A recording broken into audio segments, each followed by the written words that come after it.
comrades, welcome back to the MCP channel. A number of Western leftists in the last 60 years have adopted very different ideas as to how to tackle poverty and raise living standards to their predecessors, namely through seeking to increase access to contraception and abortion. This adoption is particularly disturbing and fundamentally un-Marxist.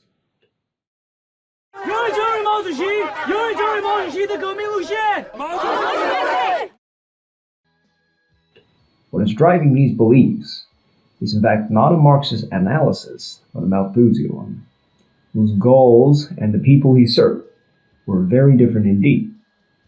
This video shall not be tackling the moral evils that contraception and abortion are.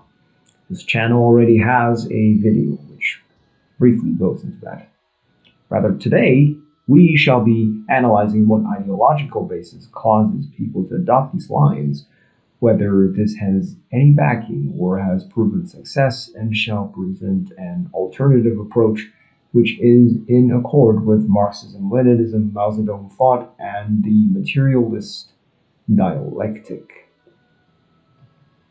Thomas Robert Malthus was an Anglican priest who was involved in an organization that was highly entwined with the British establishment, and at the time even directly controlled by Parliament, where he had many close friends and allies. Malthus' theories were formulated specifically to give Parliament a justification to reject poor laws and allow them to continue their laissez-faire policies. Malthus said that the power of population is so superior to the power of the earth to produce subsistence for man that premature death must, in some shape or other, visit the human race. Even though Malthus himself, as a clergyman, rejected contraception and advocated abstinence, this Malthusian fallacy has been used by governments in the form of neo-Malthusianism to widely push contraception, abortion, sterilization, and even eugenics, using his very same reasoning. In response to famines and poverty, it argues that those suffering should be left to die out and not propped up. Helping the poor is seen to only encourage more reproduction and produce more poor. We have seen this historically in the UK's thinking a lot, such as during the Irish potato famine, for example, when the British response was to describe the event as an effective mechanism for reducing surplus population. The core reason that people adopt Malthusian error is out of fear. The fear of overpopulation, which the UN and our government so love to scaremonger about. This is a two-pronged approach, and the propaganda usually surrounds either space or production. The notion that humanity is going to run out of space is nothing we should be concerned about. To demonstrate this plainly, allow us to use an example. The whole world's population can fit inside the area of Texas, and be housed quite comfortably too, rounding the population to 8 billion, and based on the fact that Texas has an area of 422,000 square kilometers, we can do 52.75 square meters per capita. So a family of 5 would have about 265 square meters to live in, for example. This doesn't even count for multi-story buildings. If we have so much space, then why is there crowding? Well, the answer is, as you may expect, economic, with the concentration of opportunity in cities, causing migration and swelling, whereas there are near abandoned rural villages in which there exist few career prospects. Let's take China as an example. Now, it's true many of the cities are indeed densely populated after reform and opening up. Opportunity existed primarily in cities, and families would send their young there. There is actually vast amounts of space, swaths of almost empty villages. And in Mao's time, people would live in the village and population was replaced there because when there was an ample amount of opportunity and economic stability in your hometown, there's no need to crowd into a city. China actually recognizes this issue and is presently trying to develop opportunity in rural areas, keep villages alive, use their hukou system to prevent swelling, and increase the birth rate. As for production, this is where Malthus places most of his efforts. The fundamental claim is that production can only increase in a linear ratio, and population will increase in an exponential ratio. The problem with this is that Malthus failed to foresee the Industrial Revolution, and in the 19th and 20th century, this prediction has been demonstrated to be false, with steep upticks in grain and steel. Just consider China or the Soviet Union. The problem is never really in resources, but distribution. Just think about the excesses of food thrown away in the West while people in the global South starve. We produce enough food to feed the world 3 times over, even under the arguably less efficient capitalist mode of production. And yet we don't feed everyone once. Or, even more atrociously, the vast quantities of perfectly edible food which is destroyed to create false scarcity and drive up prices. The fact is that currently, with only 2% of the population working in agriculture, using techniques that could be optimized, we still produce enough food to feed the world multiple times over. And as we progress, more and more technologically advanced and creative solutions will be sought, such as multi-story farming. A wise man once said, "The world is finite, but our ability to interact with it is infinite." One could worry about running out of iron ore to make steel with, to use in buildings, but humans have limitless creativity. Houses once used to be made from mud, and in the future there is every possibility we will find solutions involving other metals, or even harvesting them from space. Such is history. To expect things to remain as static and not develop any further is undialectical. To hold the Malthusian position places you outside of Marxist thought. Marx said the fundamental driving force of economies was not based upon scarcity of resources, but the mode of production. A different mode of production will change everything and address the deeper underlying causes behind these issues. Technological automation combined with socialism will eventually render labor more out of self-actualization instead of survival. As such, people can focus more on developing a family and thus pursuing the 3rd and 4th precepts of the natural law of education, and then reordered, harmonious society. In capitalism, they are struggling with the basics and being hindered from fulfilling even the 1st and 2nd. In a socialist society, there is no necessity to have 2 parents working in order to be able to provide for children. There is no synthetic imposed financial limit on the amount of children, with prohibitive costs of education and such. There is also greater compensation for socially necessary work, which is currently unappreciated under the capitalist mode of production, which values only capital producing labor, such as housework and reproductive labor. Both parents could even work part-time. Possibilities, but socialism can support the family, give more chance for time to be spent with the children, and brings family closer together. At its core, our line comes back to not changing the family around the system, but changing system around the family. Reproduction is a fact of material reality. Instead of trying to unnaturally quash this as a part of trying to align with some sort of ideal, we must come to terms with this part of our existence and accept how it is. And on this basis, adapt our policy to material conditions as our biological state and family is a reality.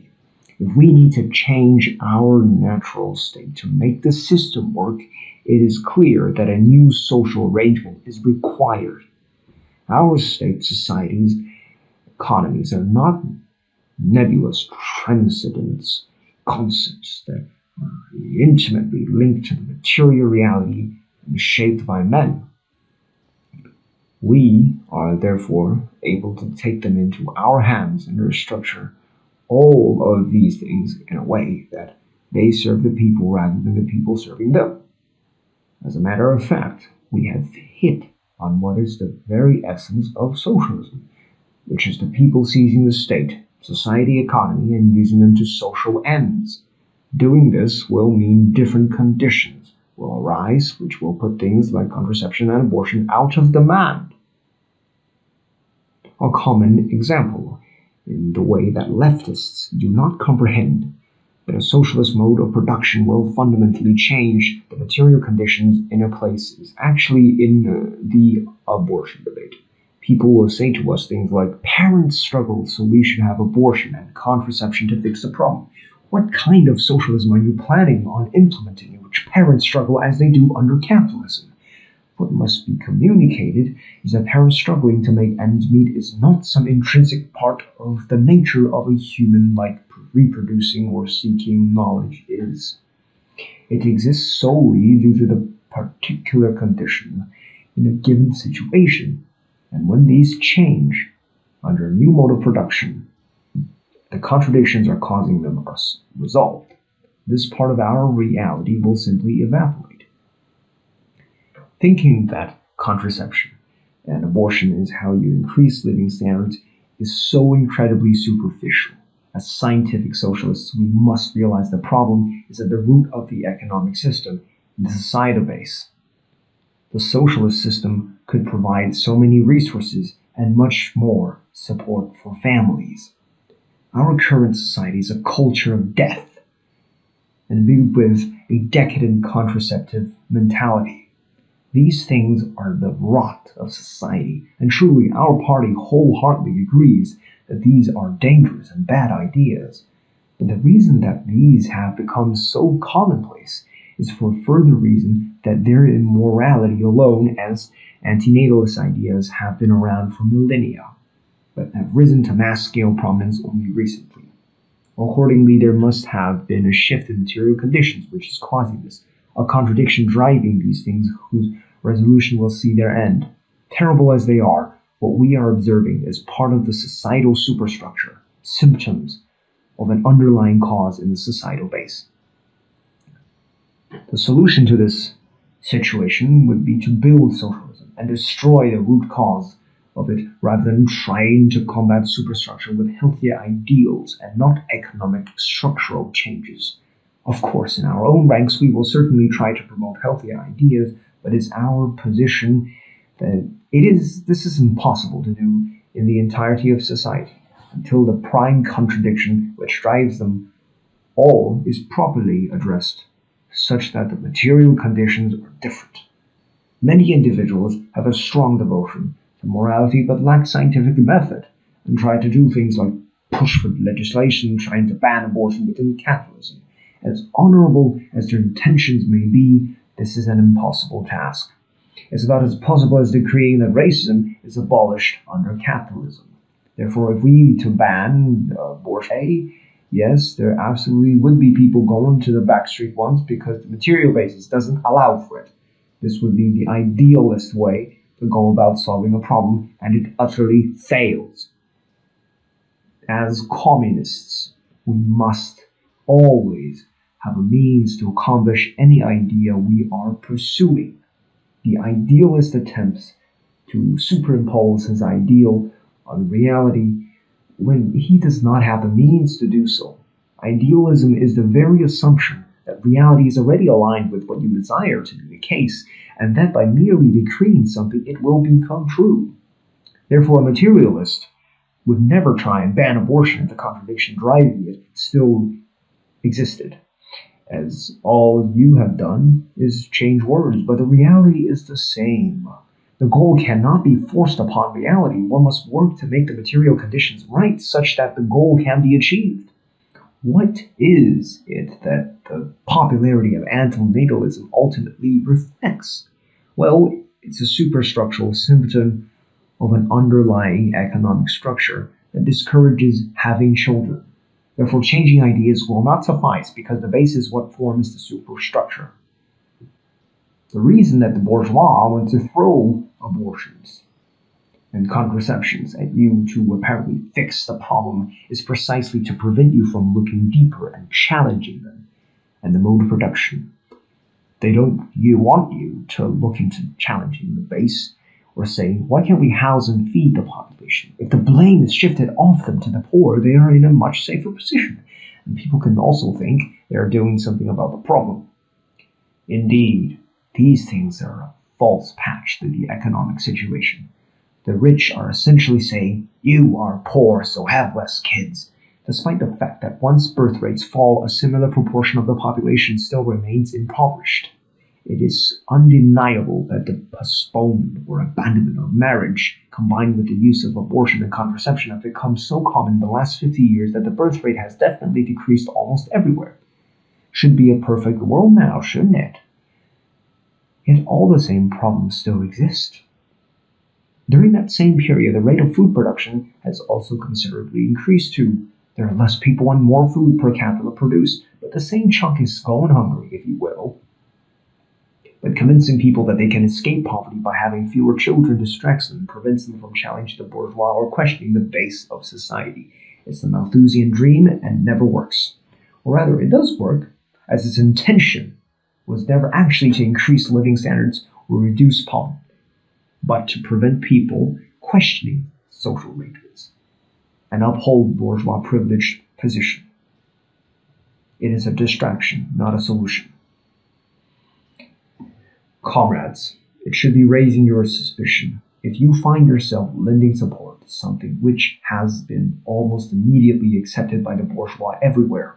And if you go around blaming the poor for creating their own poverty by marrying unwisely, you are simply aiding the bourgeoisie. May as well go one step further and just say that any poor relief or aid at all only increases and prolongs overpopulation. That's the line the bourgeoisie want to push. What it essentially boils down to is you wishing for a portion of the people you're supposed to be advocating for is just dying out, even in that be subconsciously so.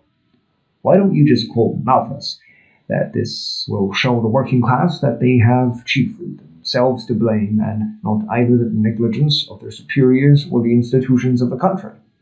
Is this a revolutionary communist line? Is it for the people or someone else?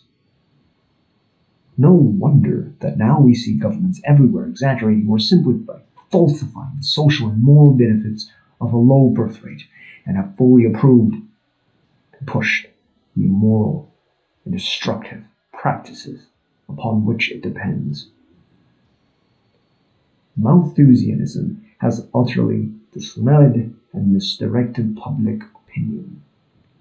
The true solutions lie in better social and industrial arrangements, further production with the resources we have, efficient use of space, a better distribution of wealth and opportunity, and improved moral education. His teaching has directly led to negligence, suffering, and immorality on a large scale. Population must always be replaced and ideally rise. There must be a youthful working corps who is innovating and providing. What you got to now with the contraception is a shrinking population, especially amongst the youth. This is a progressive issue the more it is adopted. The population gets older and the older has to be supported more, especially since they live longer. But if we're not getting replacement, the proportion of younger people gets smaller and smaller, and it is unsustainable because not as much is being produced, which means they can support less people. This is a downward spiral towards collapse. We must always bear in mind personhood too beyond the numbers. And the reality is that contraception is corrupting to the individual, since it reduces self-control, and its employment in the vast majority of cases will be for selfish reasons. Marriage is degraded to a legalized form of prostitution. Sometimes there is no marriage at all, also because it encourages promiscuity by disassociating sex with children. It actually far increases the risk of STDs. Furthermore, issues such as fatherless homes, which compound over generations, arise as a result too. i.e., those children raised in fatherless homes being more likely to go into crime, fornicate, use contraception, have an abortion, get divorced, and raise children in a fatherless home. This spreads generations on generations and began to corrode society. The role of contraception in raising the sexual difference also explains a lot of gender confusion of the present era, as people lose sight of what the complementary difference is ordered towards children. There's a reason that gender, genitals, and generative and generations all have the same root. No communist may be Malthusian. Many of the ideas that have infested the populace since the rise of Malthusianism are very bad and dangerous to the society, but the only way to defeat them is liquidate their material basis, and they will fall apart in our hands.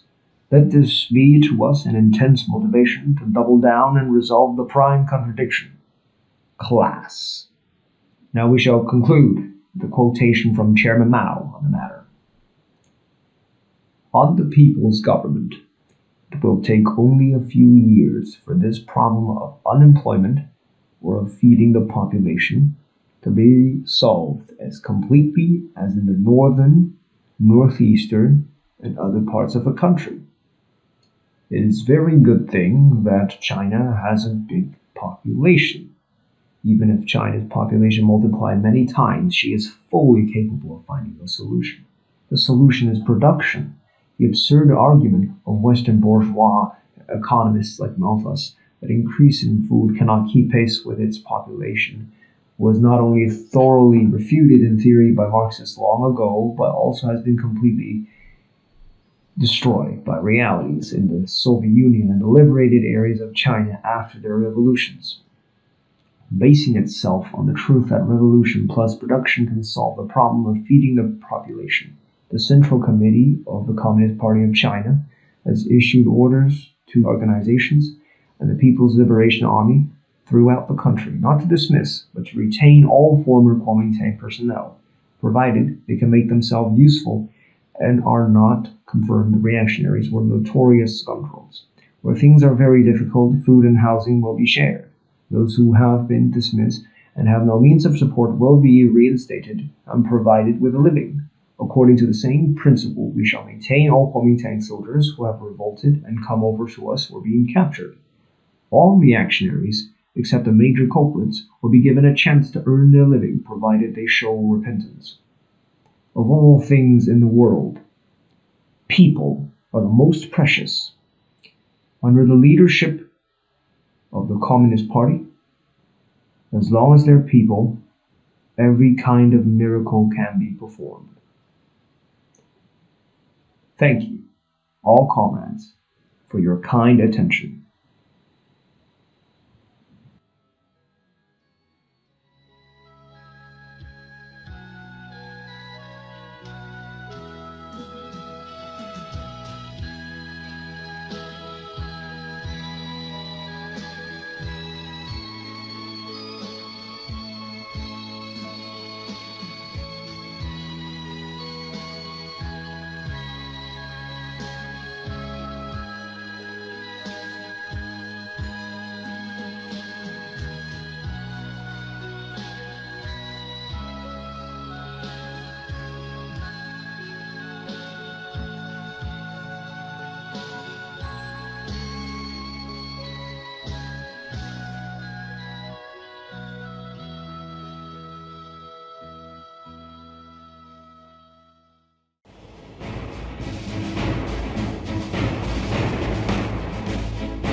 Mang